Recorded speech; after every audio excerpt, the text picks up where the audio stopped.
لو معالتي إن مهارون بقر كمتي خن كتاتولو زغننا مالتي لو مخاني ناي منجستي سبا سلطان ويكا مس ناي منجستي سلطانات زهلونا ركب هذا خرسيان زهلو ركب كما يو زبل إينا كنرئي مالتي يا حواتي أبزين أي مصحف قدس بتاعمي انت دا أصباحلنا اللغة الناسي هواريا باولوس نزي ملأخت زخ صحف كله نرومي زنوبورو كريستياني صحيح كله قل كلنا نحدثي تصحفي قال أملاخ كلنا نحدث تدقاقيفو إيو نعنا ممرح زخونا مالتي أوكي إذن كاد أنت نصاصيرو كله بحنساب تدماميرو كاني نتابة كريستيان ممرح تواهبوا مالتي حجزي هذا مصحفي نيروم يزنبورو كريستيانات توهيبوهم نعنا توهيبنا مالتي كن ولا نعوم تكون بارتيكولا اتصحاح فاجن كساب كندي صباح لكم ولو تخونكم تعمي يو زدن كاب معرف حدا جميرو كساب معرف شو مونتي زنبري هواريا باولوس نوح كزي وسيدو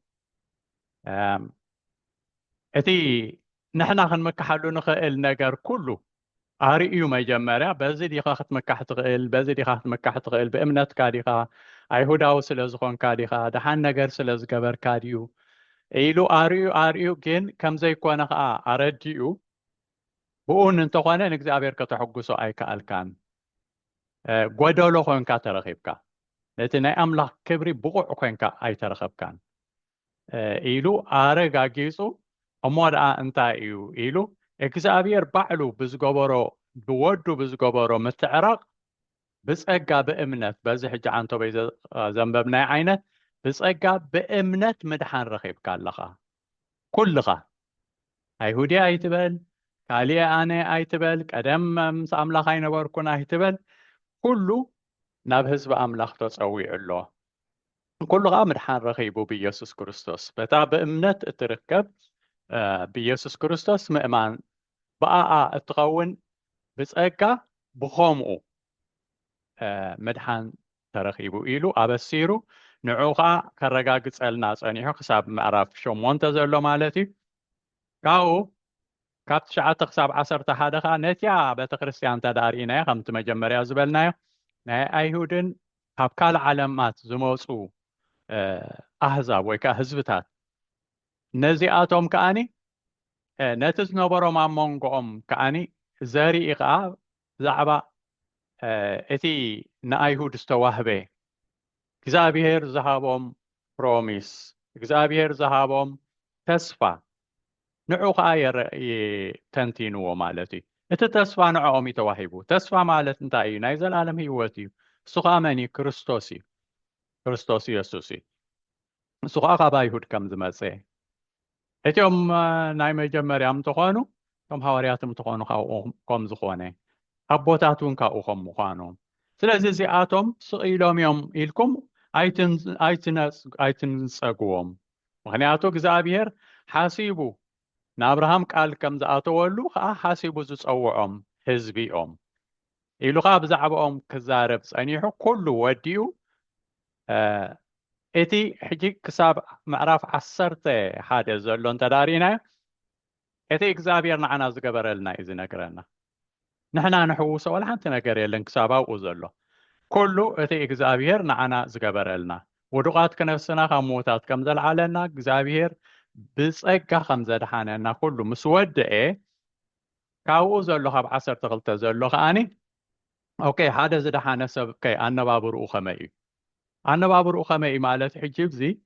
በዚ እንደገና ካልእ ፅድቂ ኣሎ ይኮነን ሕጂ ፅድቂ ብዛዕባ ፅድቂ ፅቡቅ ገይሩ ገሊፁ ግን እዚ ሰብ እዚ ጽድቁ ዝገልጸሉ ማለት ጻድቅ ምዃኑ ኣብ ቅድሚ ህዝቢ ኣብ ቅድሚ ካልእ ከመይ ይነብር ምክንያቱ ብስጋ ስለ ዝነብር ብስጋ ክንነብር ከለና ከመይ ንነብር ከዓኒ ከርእየና ፀኒሑ ማለት እዩ ኣብቲ መጀመርያ ሕጂ እንታይ ደኣ በቲ ናይ ኣይሁዳውያን ንኣይሁድ ዝሃቦም ቃል ኪዳን ከይድና በቲ ቅድስቲ ቅዱሳን እኳ እንታይ ደኣ ርኢናዮ መጀመሪያ በቲ ቅድስተ ቅዱሳን እዩ ዝጅምር በቲ እግዚኣብሔር ጥራሕ ዝርከበሉ ማንም ዘይኣትዎ ዝነበረ ማለት እዩ ቅድስተ ቅዱሳን ብጀካ እቲ ሊቀ ካህናት ኣብ ዓመት ሓንቲ ግዜ መስዋእቲ ሒዙ ንርእሱን ንህዝብን ሒዙ ዝኣትወሉ ዝነበረ ማንም ከኣትዎ ዘይክእል ብኡ እዩ ዝጅምር ማለት እዩ በቲ ናይ እግዚኣብሔር ምስ እግዚኣብሔር ዘሎ ርክብ ማለት እዩ ብኡ ጀሚሩ ምስ እግዚኣብሔር ዝህልወና ሬሌሽን ወይ ከዓ ምስ እግዚኣብሔር ዝህልወና ምምላስ ከመይ ክኸውን ኣለዎ ኢሉኻ ብሓንቲ ሰንተንስ እኳ እንተደኣ ተዛሪብናያ ኣካላትና ወይ ከዓ ህዋሳትና እዚ እንጥቀመሉ ስጋዊ እንቀሳቀሰሉ ኣካላትና ህያውን ቅዱስን ጌርና ንእግዚኣብሔር ነቕርቦ ከም መስዋዕቲ ጌርና ነዚ ነቕርቦ ኢሉ ንዑ እዩ ነጊርና እታ ቀዳመይቲ ማለት እዩ ሽዑ ኣብቲ ካልኣይ ከዓኒ ናብቲ ቅዱሳን ቅዱሰ ቅዱሳን ምሽቲ ውሽጢ ኣሎ ቅድስቲ ከዓኒ ኣብቲ ናይ ቤተ መቅደስ እንተደኣ ከይድና ካህናት ጥራሕ ዝኣትውዎ እዩ ሕጂ ብዛዕባ እቲ ካህናት ጥራሕ ዝኣትውዎ ከዓኒ እንደገና ክነግረና ኣሎ ከዓኒ ነንሕድሕድና እታ ቤተ ክርስቲያን እቶም ቅዱሳን እቶም ብጎይታ ዝደሓኑ እዚኣቶም ከነንሕድዶም ከመይ ክመላለሱ ይግብኦም ኢሉኻ ብዛዕባኡ ከዓኒ ነጊርና ንሕና በቲ ዝተዋህበና ንማንም ንኩሉ ፀጋ ተዋሂቦ ወይ ንማንም ንኩሉ ኣገልግሎት ተዋሂቦ ወይ ናይ ኣገልግሎት ፀጋ ተዋሂቦ ወይ ግን በቲ ዝተዋህቦ ፀጋ ግን ማንም ከይዕበ ናቱ ኣይኮነን ነቲ ማሕበር ዝተዋህባ እዩ እንታይ ደኣ ነንሕድሕዱ እናተረኣየ ብፍቕሪ ይመላለስ ንሓውኻ ከም ርእስኻ ርአ እዩ ነይሩ እቲ ክስታይ ማለት እዩ ስለዚ ኣብታ ቤተ ክርስቲያን ከም ሓደ ኣካል ኢና ኣብ ኣካላትና ወይ ኣብ ሰውነትና ሓንቲ ፓርቲ ወይ ኢድና ወይ እግርና ክትጉዳእ ከላ ሙሉእ ኣካላትና እዩ ዝሓምም ስለዚ እታ ቤት ኣምላኽካ እታ ናይ እግዚኣብሔር ቤትካ ልክዕ ከምኡ እያ ስለዚ ነንሕድካ ክትጠማመት ከም ዘለካ እቲ ንዓኻ ዝተዋህበካ ፀጋ ከዓ ንሓውኻ ንሓፍትኻ ተባሂሉ ወይ ከዓ ነታ ማሕበር ተባሂሉ እምበር ናትካ ከም ዘይኮነ ብትሕትና ተመላለስ ዝብል እዩ እቲ ቀንዲ ዓላምኡ ኣርእና ማለት እዩ ሽዑ ኣብ ሳልሳይ ከዓ እንታይ ርኢና ነርና ዝሓለፈ ሰሙን ናብ ኣፀድ ወፂኡ ሕጂ ካብ ቅድስቲ ሓሊፉ ሕጂ ናብ ኣፀድ ናብቲ ደገ ወፂኡ ከዓኒ ኣብቲ ደገ ከዓኒ ነቲኦም ኣብ ከባቢኻ ዘለው ኣብ ጥቓኻ ዘለው ቤተሰብካ ይኹኑ ካልእ ይኹኑ ብስራሕ ትራኸቦም ዲ ብካልእ ኮንታክት ዘለካ ብጎረቤትካ ኩሉ ከዓ ምስኦም ብኸመይ ትመላለስ ንስኻ ድሕንካ ክርስቲያን ኢኻ ሳቶም ከዓ ካልእ ዓይነት ናብራ እዩ ዘለዎም ከመይ ትመላለስ ትብል ከዓኒ ብጥበብ ክንመላለስ ከም ዘለና ካብኡ የረዳእና ማለት እዩ ብጥበብ ክንመላለስ ከም ዘለና ብዝተኻለና መጠን ብኣና ዝተላዕለ ከዓኒ ሰላም ምስ ከባቢና ክህልወና ንማንም ዕንቅፋት ከይንኸውን እንታይ ደኣ ኦኬ እሞ እንተሳጉደዱና ኸ እንተዘየቕረቡና ኸ እንተሰጓጉና ኸ ነቶም ዝሰጉኹም ከዓ መርቕዎም እምበር ኣይትርገምዎም ምክንያቱ ውሉድ ኣምላኽ ኢና ንሕና ክንመርቕ እምበር ክረግም ኣይተፀዋዕናን ማለት እዩ ስለዚ ብኣና በረኸት ናብኣቶም ይብፅሓዮም በቲ ዝሓዘነ ከዓ ብኡ ምስኡ ሕዘን በቲ ዝጓሃየ ከዓ ምስኡ ሓዘኑ ይሰማዕካ ኢልና ርኢና ማለት እዩ ዝሓለፈ ሰሙን እምበኣር ሕጂ ካብኡ ወፃእ ከዓ ሕጂ ናብ ግፍሕ ዝበለ ናብቲ ኣፀድ ገፊሕ ናብቲ ዝተረፈ ኩሉ ንዑ ዘመሓዳድር ምስቲ ዘመሓዳድር ዘሎኸ ምስቲ ኣብዛ ዓለም ዘመሓዳድረካ ዘሎ ክትወፅእ ክትኣቱ ሕጊ ኣውፅኡ ዘካይደካ ዘሎኸ ምስኡ ከመይ ትነብር ከዓኒ ሎም መዓልቲ ክርኢ ኢና ማለት እዩ ትርእዩ እንተደኣ ሃሊኹም ግን ካበይ ጀሚሩ ካብ ቅድስተ ቅዱሳን ጀሚሩ ናበይ ይኸይድ ከም ዘሎ ከነስተባህለሉ ኢለ እምበኣር ሎም መዓልቲ ምስ መንግስትን ናይ መንግስቲ መሓውርን ወይ ከዓኒ ምስቲ ስልጣን ማለት እዩ ሓደ ስልጣን እዩ ንሱ ምስቲ ስልጣናት ከመይ ክንመላለስ ኣለና ዝብል ክርኢ ኢና ማለት እዩ قدمي سلازي نمببومو كاب معرف عسرستي سلسته كاب حدا خصاب شوعات تزلو إنا نرئي لومي مالتي نعو كنمببو إنا إذن أنتو خينا بحانساب نمببومو شعو نعو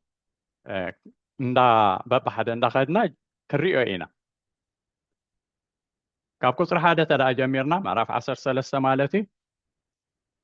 بأملاخ زي كوانا سلطان يلبون اتوم زلو سلطانات كأ بأملاخ تسرعوا يوممو نفس وكف نتي أبلع لي زلو سلطان زلو يكزا أيو سلازي خا نتي بعال سلطان زكاوم نتي سرعة أملاخي زكاوم اتوم زكاومو دما بعلاتهم فردي كقبولو يوم اتوم جزاتي نأكوي نجبري امبر نسناي جبري زفره أيكونون نتبع السلطان كيت فرهودو تدليخا نسو نسناي كايلو أقلقال أملاخ يمو سناي جبر نسون كن إدكايو أكوي انتا جبر كاغنا أقلقال أملاخ نتي جبار أكويسي مغزعتي زمتقالو فداي حنا سلازخونه سيفي نخنتو أي اتغني يمو فرح سلازي خا سلاح اللي نايلكم منبر سلا مغزعتي ترح أيكونن اتجزؤهم كتجزؤهم تقباكم قالوا أملاخ يوممو بس تكبارزي خيب كورو يقلقلو علو سلازوين يخم قبري اتهبو زلوهم مبارس قبري نزقبو قبري توقو نزقبو توقو فرهات نزقبو فرهات كبرت نزقبو خبرت نقولو اتزقبو هابو يبل مبارك نازينا النرئي لو معالتي مالتي أبزي خام نرئيو زلنا مبار بغاندو أبزي هذا كلير كونل نازغل من الوقت أبتي مصحف قدس زوصنعو عبيتي نحنصاب أبزي كركر كالعلو اليوم كابتي مين كونسبتو وصيامون ككاراغورو اليوم نحنا كم تازلوا عينا نريا كم تازلوا خنريا عينا مالتي قالوين نبيت خريستيان سبا سلطان استوها بأي زبلو لو كن قومو هم زي كونا نصوري زلو زي نايمن قصو مخانم نصوري زلو سلز نتوم زما حدا درونا إمالتي نتوم أبلع علينا سلطان زلو نعو أمسي كمي كنقزهم كم زكبعنا بزعبو أميزي نقرنا زلو سلزي نتي منقص سبا سلطان سبات حج كلتا عينت كما تسخ إلي بزي حج بخلتو خي نسألو خنطنك غالنا حاده اتيوم ناي منقص أكالاز زخونو أما ننا إجزابير نتستوحبون بوتا بتخكل كندزا قلقلو متان كجوزو إلهم نزي كون نزت قصة تقيمهم زتو قاملو مالت انتاي مالتي ناي منقص سبا سلطانات كوينهم متان كنقزوهم نزت قصة زتقصلو أملاح كو تجوزو وميلي إلهم متان كتجزوهم نزقربو له مالتي إجزابير حساب كن بتخكل كردو مالو لكنها تزقزاون بزي كون كيردو سلازي إجزابير كن نمنتايو كم صحيفلنا زبل انت دا بقندو كريو دلينا جن انت نمنتاي صحيفلنا انت إلنا إجزابير ناي سرعات أملاخي زي أخن حزال لنا حواتي إجزابير ناي سرعات أملاخي إجزابير كأني ناي سلام أملاخي سبات بسلام كنوبرو بزي قالي قدات كوز أخاتو كي تقونا نسو كم كساقسو أبزيا مدرزيا نايكزي أبير حسابي بقاندوين دحراي قويتا مسمس أوين كوم يخم حدادر جين ناتو قنوع فرديو perfect زخوانة سلا زخوانة كمزي اتكراغرون قلب بدل اترخبولون ايكونن ازوم سبات زياتهم كن سبات يومو أبتي من محدارهم بزح نقرات الله ذات سوايكا بزح نقر زمص مالتي مهم تخوينهم دا خميلهم كم زقبروا له خميلو خمس خونا له يبلا كنبل نخيلينا ኣብታ መጽና ኢየሱስ ክርስቶስ መንግስቲ ግን ከምኡ ኣይኮነን ግን እዚኦም ግን ሓደ መርኣይ እዮም ስልጣንካ እግዚአብሔር ይህብዎም ኣሎ ዝሃቦም ግን በሰላም ከመሓዳድሩ ካዎስ ከይከውን እግርግር ከይከውን ኣሕዋተይ ካብዚ ንመሃሮ ዋላ ኣብ ቤተ ክርስቲያን እውን እግርግር ክኸውን የብሉን ሰላም ክኸውን ኣሎ ናይ እግዚአብሔር ናይ ሰላም ኣምላኽ ናይ እግዚአብሔር መንፈስ ናይ ሰላም መንፈስ እዩ ናይ እግርግር መንፈስ ኣይኮነን ስለዚ እንደ ዓላሙ ሰላምን ርግኣትን ዘለዎ ምምሕዳር መታን ክህሉ ናይ እግዚአብሔር ዓላማ ኣብዚ እንተዳሪእናዮ ይገዝኡ እዩ ዝብል ዘሎ ክሪኦ ኢና ጸኒሕና ኣብዚ ክሳብ ሕጂ ዘንበብናዮ ይእዝዙ ዝብል የለን ይእዝዙን ይገዝኡን ክሪአን ኢና ጽንሕ ኢልና እዚኣቶም ይገዝኡ እዮም ገዛእት እዮም ስልጣን ናይ ምግዛእ ስልጣን ተዋሂብዎም ካብ ሓደ ቁጽራ ክሳብ ክልተ ዘሎ እሞ ነንብቦ ንአን መጀመርያ ክንሪአን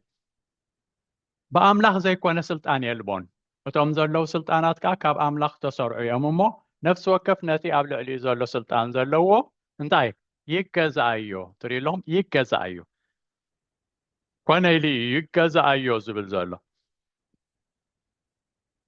ስለዚ ከዓ ነቲ በዓል ስልጣን ዝቃወሞ ነቲ ስርዓት አምላኽ እዩ ዝቃወሞ ከምቲ ዝበልናዮ እዚ ናይ አምላኽ ስርዓት ስለ ዝኾነ ክትቃወሞ የብልካን ዝብል ዘሎ እቶም ዝቃወሞ ድማ ባዕላቶም ፍርዲ ክቕበሉ እዮም ስለዚ ናይ መንግስቲ ስልጣን ካብ እግዚአብሔር እዩ ዝብለና ዘሎ እዚ ተዳሪኹሞ ካብ እግዚአብሔር እዩ እዚ ስልጣን እዚ ካብ እግዚአብሔር እዩ ካብ እግዚአብሔር ዝተዋህበ ስልጣን ምዃኑ ከዓ ክርኢ ኢና ዋላ ካብ መጽሓፍ ቅዱስ ካብ ካልእ ክንርኢ ኢና እሞ ኣብ ቲቶ እንተዳሪእና ቲቶ ምዕራፍ 3 ቁጽሪ 1-2 ከምዚ ይብል ንሓለቆን ንስልጣናትን ክግዝኡ ንመራሕቶም ክእዘዙ ንሰናይ ግብሪ ዘበለ እተዳለው ክኾኑ ንሓደ እኳ ከይጸርፉ ተባኣስቲ ከይኮኑ ልኡማት ልውሃት ዘበለ ኩሉ ንኩሉ ሰብ ዝርእዩ ክኾኑ ኣዘኻኽሮም ይብል ሕጂ ቲቶ ይጽሕፈሉ ዘሎ ነቶም ኣመንቲ እንታይ ክብሎም ከም ዘለዎ ንሓላቁ ንስልጣናትን ክግዝኡ ከም ዘለዎም ንመራሕቶም ከዓ ክእዘዙ ከም ዘለዎም ሕጂ እዛ ክእዘዙን ክግዝኡን ትርእይወን ኣለኹም ኣብዚ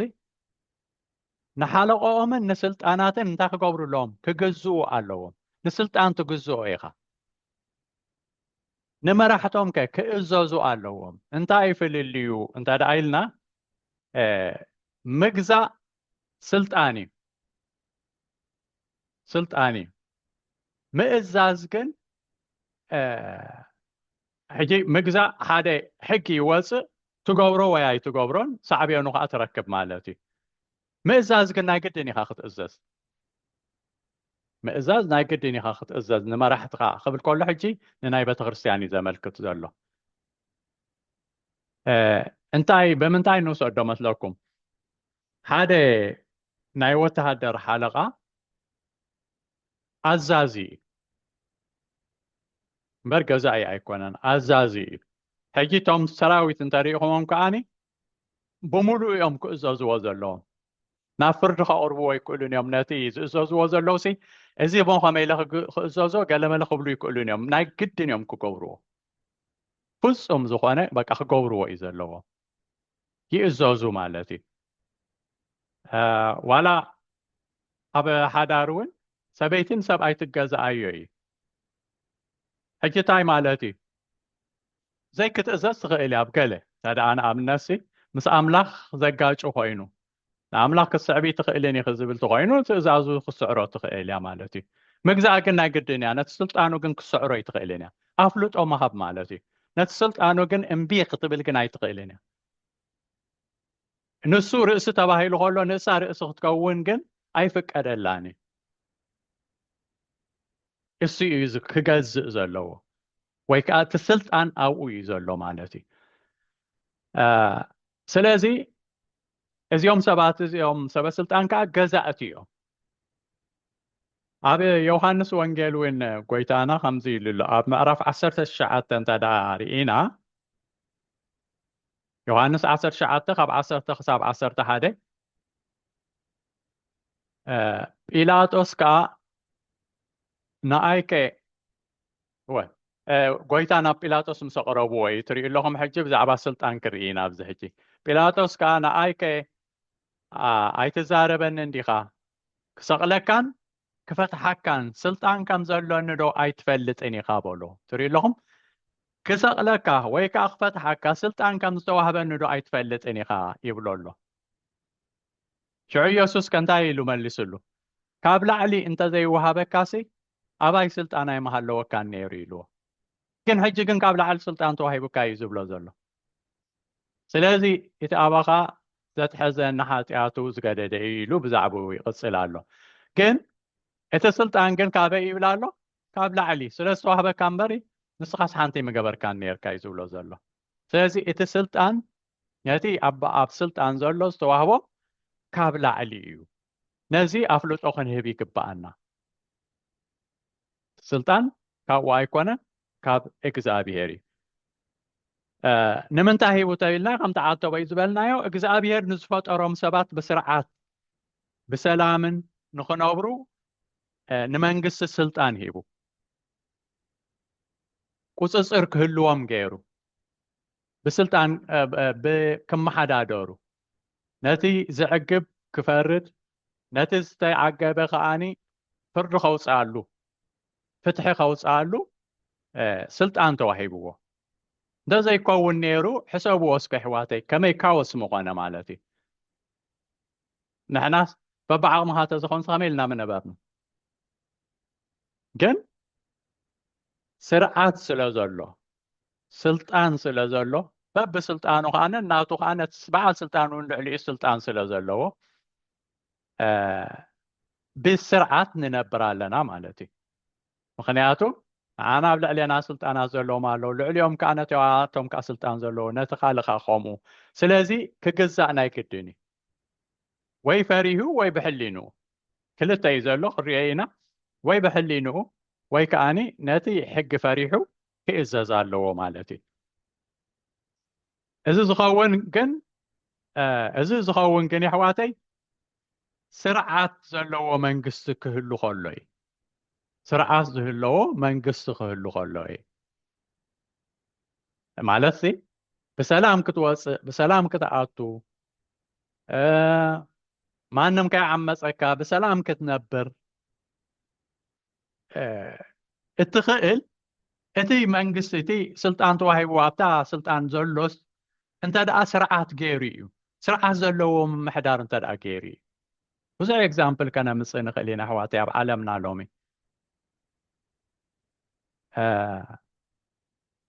ሰላም ከውርዱ ተባሂሎም ስልጣን ተዋሂብዎም ክነሱ ተዋሂብዎም እዩ ስልጣን ተዋሂብዎም ክነሱ ግን ኣብ ክንዲ ሰላም እንታይ ኣብቲ ሰብ ሽግርን መከራን ዘውርዱኻ ኣለዉ ማለት እዩ ስለዚ ግን እቲ ቀንዲ ዓላምኡ ግን ሰላምን ርግኣትን ብዘይተህዋኽን መታን ክንነብር እዩ እቲ ስልጣን ተዋሂብዎም ኣብ ቀዳማይ ጢሞቴዎስ ከነንብብ ኢና ኣብ ቀዳማይ ጢሞቴዎስ እንተዳ ርኢና ሃዋርያ ጳውሎስ ንጢሞቴዎስ ኣብ ምዕራፍ 2 ክፅሕፈሉ ከሎ ክጅምር ከሎ ከምዚ ይብሎ ካብ 1 ክሳብ 2 ዘሎ እምበኣርከ ስለ ኩሉ ሰብ ብኩሉ ኣምልኾን ምርዛንን ሃዲእና ብዘይ ህውከት ምእንቲ ክንነብርሲ ትሪኡ ኣለኹም ሃዲእና ብዘይ ህውከት ምእንቲ ክንነብርሲ ስለ ነገስታት ስለ ኩሎም መኳንንቲ ልማኖን ጸሎትን ምህለላን ምስጋናን ክግበር ቅድሚ ኩሉ እምዕድ ኣለኹ ምንታይ ምእንቲ ብሰላም ክንነብር እዞም ዝገዝኡ ዘለዉ ብሰላም መታን ከነባብሩና ፍትሒ መታን ከውርዱ ማንም መታን ከይዕመፅ ሓያል ብሓይሉ ከም ድላዩ መታን ከይገብረና ንዓና ከዓ ኣሕዋተይ ብፍላይ ከዓ ነቶም ክርስቲያን ከዓ እግዚኣብሔር እዩ ኣምላኽና እግዚኣብሔር እዩ ኣቦና ዝፈርድ እግዚኣብሔር እዩ ኢልና እንንቀሳቀስ ከአኒ እንተ ደኣ ማንም ሓያል ከም ድላይ ኮይኑ እቶም ተጠቃዕቲ ንሕና ኢና ንኸውን ማለት እዩ ወይ ከዓ እታ ቤተክርስትያን እያ ትኸውን ስለዚ ክንፅሊ ኣለና ስርዓት ዝሕልወልና መንግስቲ ክህሉ ብሰላም ዘንብረና መንግስቲ ክህሉ እንደገና ከዓኒ ነቲ ቀንዲ ናህና ጉዳይ ኣብዚ ዓለም እንነብረሉ ንኣምላኽና ከነምልኸሉን ምስኡ ክንመላለስን እንነብረሉ ዘለና ኣብዚ ዓለም ከዓኒ ንዑ ከዓኒ ዘኽብረልና ማለት እዩ ብኻልኦት እውን ከይንግፋዕ ኣይትፅልዩን ኢኹም ተባሂልና ከይንኽልከል እውን ፕሮቴክት ዝገብረና ማለት እዩ ሕዋተይ መታን ክኾነልና እንታይ ክንገብር ኣለና ክንፅሊ ይግባአና ይብለና ስለዚ እቲ ስልጣን ካብ እግዚአብሔር ምዃኑ እዩ ዘርእየና ኣብዚ እውን እቶም ሰበስልጣን ብዘይ ኣፍልጦ እግዚአብሔር ክመፁ ከም ዘይክእሉ ከዓ የረድአና ኣሎ ማለት እዩ ብዝሕጂ እምበር ጉድለት እንተለዎም እውን ዝሓቶም ኣለዎም ሓደ ነገር ክንፈልጦ ዘለና ኣሕዋተይ ስልጣን ኣብዚ ምድሪ መወዳእታ ናይ መወዳእታ ስልጣን ዝበሃል የሎን ከይድካ ናብ እግዚአብሔር ይክኸይድ ንዕኦም እውን ገዛኢ ኣለዎም ስለዚ እቲ ንዕኦም ልዕሊኦም ዘሎ ከዓኒ ኣብ ልዕሊና ዘሎ ኣባና ከም ዝፈርድ ኩሉ ኣብ ልዕሊኦም ዘሎ ከዓ ኣብኦም ክፈርድ እዩ በዓል ስልጣን ኣለዎም ነዚ ፈሊጥና ክንመላለስ ይግባአና ማለት እዩ ስለዚ እቲ ንዕኦም ዝግባእ ንዕኦም ከነቕርበሎም እቲ ዘይግብኦም ግን ንዕኦም ኣይኮናን ነቐርብ ዋላ ኣብ ሉቃስ ምዕራፍ 20 ቁፅሪ 25 እንታይ ኢሉ እምበኣርሲ ናይ ቄሳር ንቄሳር እቲ ናይ ኣምላኽ ከዓ ንኣምላኽ ሃቡ ኢሎም ብዛዕባ እቲ ታክሲ ወይ ከዓኒ ቀረፅ ምኽፋል መስሓተትዎ እዩ ንቄሳር ክንህቦ ዶ ይግባአና እዩ ምክንያቱ ኣብ ትሕቲ ሮማውያን ግዝኡ ስለ ዝነበሩ ኣይሁዳውያን ንዕኡ ክንህቦ ዶ ይግባአና እዩ ነዚ ዝገዝአና ዘሎ ነዚ ጭቁነና ዘሎ ኢሎም ንዑ መስሓተትዎ እስከርእዩኒ ኢሉ ነቲ ገንዘብ ኣርእዮሞ እዚ ናይ መን ስእሊ ኢሎም ናይ ቄሳር ኢሎሞ እሞ እቲ ናቱ ዝኾነ ንዑ ሃብዎ እቲ ናይ ኣምላኽ ዝኾነ ከዓ ንኣምላኽ ኢሉ ክምልሰሎም ከሎ ኢና ንርኢ ማለት እዩ እዚ እንተ ደኣ ካብኡ ውርድ ኢልና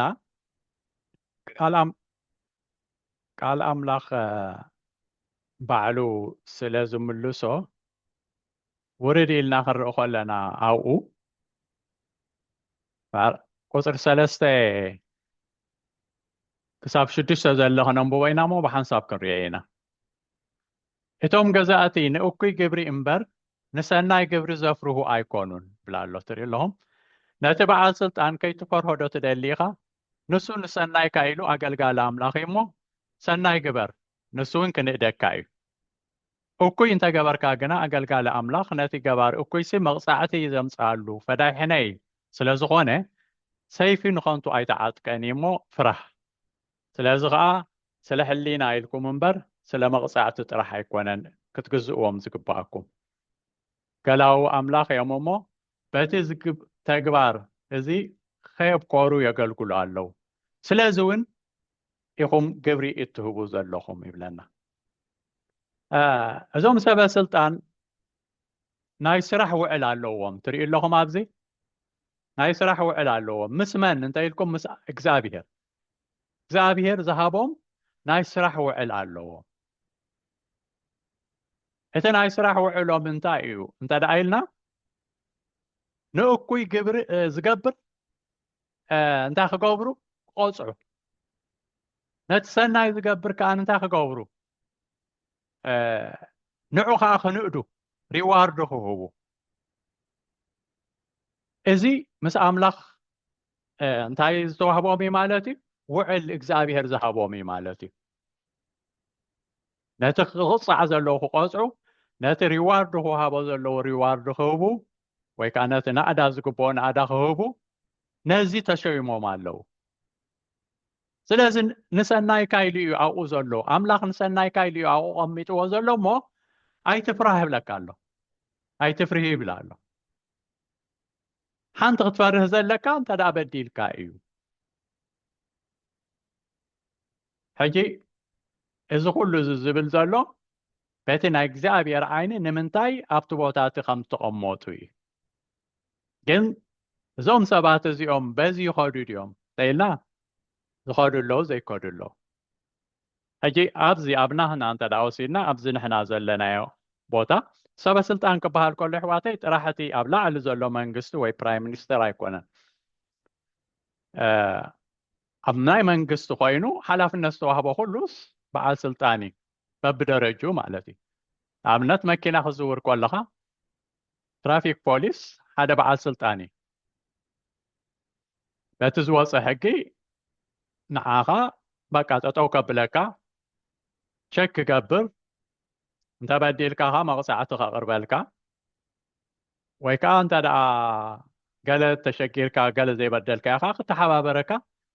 ንኣገልግሎትካ ኣብኡ ኣሎ ግን ሓደ በዓል ስልጣን እዩ ዝውን ገዛ ርሱ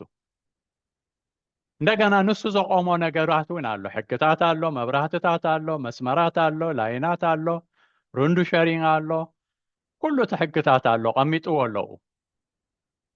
ሕጂ ክንዝውር ከለና መኪና ነቲ ሕጊ ከነኽብሮ ኣለና ማለት እዩ ከነኽብሮ ኣለና ምክንያቱ ንዓና ንሰናይና እዩ እንተጥሒስናዮ ኣይርኡንን እዮም ዘለዉ ኢልና እውን ዋላ እንተጣሓስናዮ እሱ እዩ እቲ ንሕልናኻ እንኩላይ ዝብለና ዘሎ ማለት እዩ ንመቕፃዕቲ ጥራሕ ኢልካ ኣይኮነን ነቲ ሕልናኻ እንኩላይ ኢልካ ከተኽብሮ ከም ዘለካ ኣብ ዴይሊ ላይፍ ናይ ኣሕዋተይ ጥራሕ ኩሉ ግዜ ቀጥታ ንወስዶ ብዙሕ ግዜ ናብ ፖለቲካ ናብ ዓቢ ነገር ኢና ንወስዶ ግን ኣባና ኣብ ቀጥታ መዓልታዊ ህይወትና ኩሉ ሰበስልጣን ምሳና ኣለዉ ወይ ከዓ ንሕና ስልጣን ኣለና ኣብ ካልኦት ተዳ ብናይ መንግስቲ ገለ ሹመት ኣለና ኮይኑ ማለት እዩ ስለዚ ኣብቲ መዓልታዊ ህይወትና ዘሎ ማለት እዩ እቲ ኣባና ስልጣን ዘለዎ ንዕኡ ከም ሓደ ናይ እግዚኣብሔር ሰብ ኮይና ከነገልግል ከም ዝግባአና ውይ መፂኡ ኢልና ዲና ነታ ተግባር ንገብራስ ዋላ ኖ እዚኣ ሕጊ ተቐሚጣታ ከምዚኣ እያ ኢልና ኢና እንገብር ካብ ታክሴሽን ጀሚርና ኣሕዋተይ ታክሴሽን እንኸፍሎ ጀሚሩ እቲ ዝግባአና ክንከፍል ይግባአና ማለት እዩ ብናእሽቱ ነገር ናብ ዓመና ዓቢ ከይከድና ብናእሽቱ ነገር ናእሽቱ ጥራሕ ኣይኮነን ዴይሊ ላይፍና ስለ ዝኾነ ኣብ ኣውቶቡስ ተሰቒልና ዋላ ንደቅና ብዙሕ ግዜ ንዛረቦም ኢና ንዑ ከኽብርዎ ከም ዘለዎ ኣብ ኣውቶቡስ ተሰቒልና ሰርቪስ ትህብ ዘላ ከይከፈልና ክንከይድ ግቡእ ኣይኮነን ከፊልና ክንከይድ ኣለና ኣብ ትሬን ድዩ ኣብ ገለ ድዩ ኩሉ ኣብ ፓርከሪን ድዩ ኩሉ እቲ ተቐሚጦ ዘሎ ብሕጊ ተቐሚጡ ዘሎ ኩሉ እዩ ዝምልከት ኣብቲ መዓልታዊ ህይወትና ዘሎ ብሙሉእ ንዕኡ ቫዮሌት ክንገብሮ ከለና ነቲ ንሕና እንታይ ንኸውን ኣለና መስለኩም ንሕና ምስሊ ክንከውን ዝግባአና ነዚ ዘቕርበና ዘሎ ሕጂ ንሕና ምስሊ ክንከውን ዝግባአና ብርሃን ዝበርሃልና ንሕጊ ዝርዳኣና ምክንያቱ ሕጊ ናይ እግዚኣብሔር ስለ እንፈልጥ ንሕጊ ዝርዳኣና ንሕና እንተዳ ቫዮሌት ገይርናዮ እቲኦም ብዛዕባ ሕጊ ዘይፈልጡ ዳ እሞ እንታይ ክገብሩ እዮም ስለዚ ምሳሌ ክንከውን ይግባአና ኣብ መዓልታዊ ህይወትና ኩሉ ብከዓ በዚ ንሕና ዘለና ኢኻ እንተዳ ወሲድና ንሕና ኣብ ክልተ ቦታ ይንቕመጥን ኢና ኣብዚ ኢና ንቕመጥ ዘለና ኩሉ ግዜ ኣብቲ ትነብሮ ዘለካ እዩ ገዛእ ዝህልወካ ንዓና ገዛእትና ዘለዉ ኣብዚኦም ዘለዉ ናይ ኮሚን ድኦም ናይ ከባቢ ምሕዳር ድኦም ከምዚ ዝበልኩኹም ናይ ትራፊክ ድኦም ናይ ስራሕ ሓለቓ ድዩ ናይ ካልእ ድዩ ኣብታ እንነብራ ዘለና ናብራ እያ ኣብኣ እዩ ዘሎ ምሳና እዩ ዘሎ ስለዚ ኣብዚኣ ከመይ ንነብር እድለኛታት ኢና ከዓ እትዮም ዘመሓድሩና ዳርጋ መብዛሕትኡ ሰብ እዮም ጌጋ ኩሉ ናይ ግድን እዩ يقاتو غيرهم قال عليهم سبا سلطان اللو ناب لعليهم ون كتقربهم تغيلي خمالتي سلازي جين انتاي ناس سلطانهم جن انقبلوا علنا يتقند بوينت ناس سلطانهم كانوا انقبلوا علنا اخبرنا يا ابو خنبر علنا بحلنا خنبر كنكئل علنا بو خنر خنكئل علنا سلازي كلهم كان انتايم ابرع اليوم ونعم سبا سلطان اللو اليوم سبات اليوم نازخ ساب زقبرو حانتي اغتريرنا خانا قربان الابزي نازخ ساب زقبرو نسلامنا تتوقع كساب زوالو كل كزي انت كنجزء يكبانا نازخ ساب زقبرو مسي انم لخو املاخ انت راب تغيرهم نرسهم كملوخو كساب زي دليو يتنا اكزابير بوتا خوستو كساب زي دليو كنجزهم علنا مخنياتو تزلع على جزائي سلازلو ناتو بوتا كن كوستو يبلومن تزلع على جزائي سلازلو كسابا أخبص حيب اللومن تزفرد لليوم من سلازلو خبر دومي قلنا حنا خاني اتي سلطان بتزقبو إلنا أنتوي نتوقو زقبو توقو ياتي أخبرو زقبو أخبرو ناتي أملخو زقبو أملخو كم تزقبو إلى نقربولو كم تزقبو نقربولو مالتي سلازي إذا خساب زخاني نزوم سبات زيوم كنكزوم يكبانا كالي هذا قصر شوعات تداخلنا أو خلوا دقيمنا أورتكرين سلازي قا سلح اللي نايلكم منبر سلا مقصعة راح يكون انزبزولو قربتي إذن تايم بخلت نكر زوم سبات زيوم يوم حدا دورو ساعتهم نسبة دلخ قوسع يوم نايقدن كن كسابه وقت بصحيب الكومينيتي عند علامة أنا نت يوم نايقزابير سبات سخونا ويكان بسأقا زدحانا سبات كسابه وخنون كن بصحيب لنا مخنياتو نمنتا يقوم زبزلو مخنياتو حليناتو وهيبنا له أبشوعاتو وين كن رئينا بارسي قبري نزقبو قبري توقو نزقبو توقو فرهات نزقبو فرهات كبرت نزقبو خبرت نقولو اتزازقبو هابو نناوتو هابو أبز حلنا ونال إلو نحلنا إلكم منبر راح نمقصعت فريحكم ما يتقازو كم تعمتوا ويزوالكو همي ما براتو تراح كسألنا حقيلي ما نمسب زي يلا كاميراون زي بو يلاني لكنا انت راح حسيبنا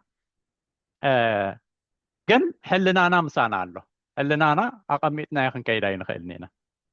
حلنا أنا خاني ناي منفس نادمسي إحوات ناي كريستيان ويناي زأماني حلنا ناي منفس دمسي زسمع هذا حدا سبك ولد እግዚአብሔር የኢዱ እግዚአብሔር ውሉድ ኮይኑ በኢየሱስ ክርስቶስ አሚኑ ውሉድ አምላክ እንተዳ ኮይኑ ሕልንኡ ድምፂ ናይ መንፈሱ እዩ ዝሰምዕ ስለዚ ብሕልናና ክንምራሕ ይግባአና ምክንያቱ እቲ ሕልናና ዘምፅኦ ካብ መንፈስ ስለ ዝኾነ መንፈስ ካብ እግዚአብሔር ናይ እግዚአብሔር መንፈስ ስለ ዝቕበል ነዚ ብኡ ክንምራሕ ንኽእል ኢና ኣብ መቕፃዕቱ ናይ ንበፅሕ ኔና ማለት እዩ ስለዚህ ንሕና ክንግዝኦ ዝግባአና ናይ በዓል ስልጣን ቁጣዓ ጥራሕ ዘይኮነሲ ዕድሚኡ ሕልናና ናይ ፍርዲ ድምፂ እዩ ናይ ፍርዲ ድምፂ የቕርበልና እዩ እዚኣ ይትግበርና ይብለና እዩ ንዓኣ ክንሰምዓ ክንክእል ኣለና